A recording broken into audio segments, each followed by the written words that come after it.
Alright, I'm sitting here with links right now. We're gonna talk a little bit about slavery and stuff like that. Little question there, y'all. Alright, so the first question I got for you is how many people that you actually met that was in slavery? No one. I asked my grandmother, she passed away about 3 months ago, and I would ask her repeatedly. She passed away at 102, and so she was born in South Carolina, and she never knew of any slaves. She never heard about there being any slavery or anything of that nature. Nothing like that, you know. In fact, she was born near a town called Yamasee, South Carolina, and she went to the Yamasee Indian School. She went to the Yamasee Indian School, and it was a primary school at that time. Yeah, so she went to an Indian school. How old was she when she passed? She passed away at 102. 102. So I would say she was born in 1919 or 1921, something like that. Yeah. Do you know when slavery started? So they say. Well, slavery has always been around. Our narrative of slavery has been contorted and mixed and blended with other stories of slavery. A lot of people don't realize that the Chinese came to what is present-day Mexico and enslaved the Mexicans there, interbred with the Mexicans there. That's why they're so light-skinned now, and many of them look Asian. And then a few years later after that, then you have the Spanish coming in, and so Spanish became the official language, but the physical features were a blend of Aboriginal and Chinese.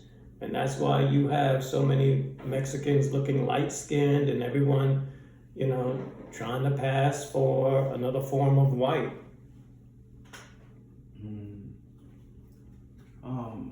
You want to talk about what they did with our hair and skin? Yeah, so back during the days where they said slavery was prevalent, they would take the skin and turn them into shoes. They would make shoes out of Negro skin. That's how they would sell it. In fact, you can find it on the black market today. You can find it on the dark web. Purses, wallets, book covers or bookcases, briefcases, suitcases made with so-called Negro skin. With the hair, they allowed many of the so-called slaves to wear their hair out, but they would shave their heads like they were lamb or sheep or goats or something like that, and then stuff the hair in pillows, and they would say that was the most comfortable pillow was the pillow that was stuffed with Negro hair, and cushions and things of that nature. Wow, that's different right there. So do you think they made slavery up to keep us under control? Well, slavery is a narrative that is meant to confuse and divide. So you have the Pan-African movement supports the notion of slavery altogether, whereas another group of people who believe that they are aboriginal to this land. See, if you can ever deceive a people into thinking that the land is not their land and that their land is across the sea somewhere, then they would focus their attention somewhere else. But when you go to that somewhere else, the people over there will say, you're not from here. We don't identify with you. And that's what happened to me when I went there. Oh, you white. You're not one of us. You don't look like us. You don't talk like us. You're not one of us. Psst, go. Yeah, so they know. You go overseas and they know. In fact, you go to the port of no return, the point of no return in Ghana. Many of the local people, they know that thing didn't exist, but it makes a lot of money. It's a money maker. And because many of the so-called Black Americans believe in Pan-Africanism, they go to Ghana. They go to these places called the point of no return, where the slave ships had supposedly departed. But you know, one thing that amazes me is you can go to Boston any day of the week and you can board these boats from 1776, from 1778, but there are no slave ships in Boston. They only have these, you know, the Boston Tea Party ships and things of that nature, you know, the American Revolutionary ships, but there are no slave ships on display anywhere, and if there are some, they just look like old relics from the bottom part of the ship itself. Nothing remodeled, nothing completed, nothing, you know, that is entire. Wow. And then they have the nerve to say, well, we're going to the bottom of the sea and we see all of these chains down here, and we see a lot of stuff is planted just to support the narrative. So why do you think they put slavery, like it's in the Bible and it's also like in our schooling today? Well, it's easy for people to be divided when they believe in different things.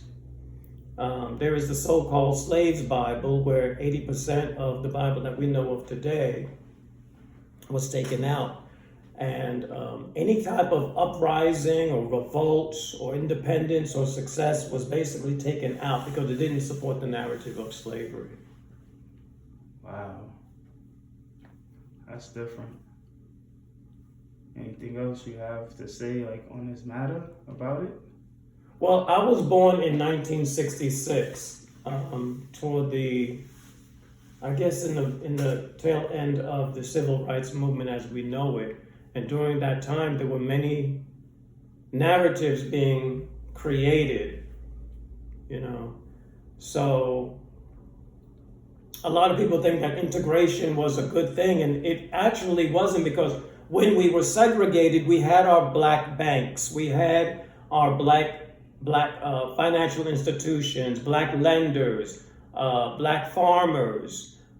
We had many different types of businesses that were just strictly black, and the so-called black or African American communities were thriving at that time. But in actuality, what they did was they gave the local Indian people the clothes of the colonizers, taught them the language of the colonizers, and changed the structure, tried to change the structure of their hair and their mannerisms and everything, and disconnect them from the land, their belief system, and then said, you're not Indian, you're not Native, you're not Aboriginal, you are just black, and black is just the color of a Crayola. Yep, that's not who we are. And that is not who we are at all. In fact, you go to Black's Law Dictionary, and the word black means cancel, negate, nothing. Wow. Yeah, I understand that we copper color Indians. Yes, most definitely copper colored. Wow. Rumor had it that Abraham Lincoln was part copper colored, and they made a joke of him by putting him on the penny. Wow. I didn't even know that.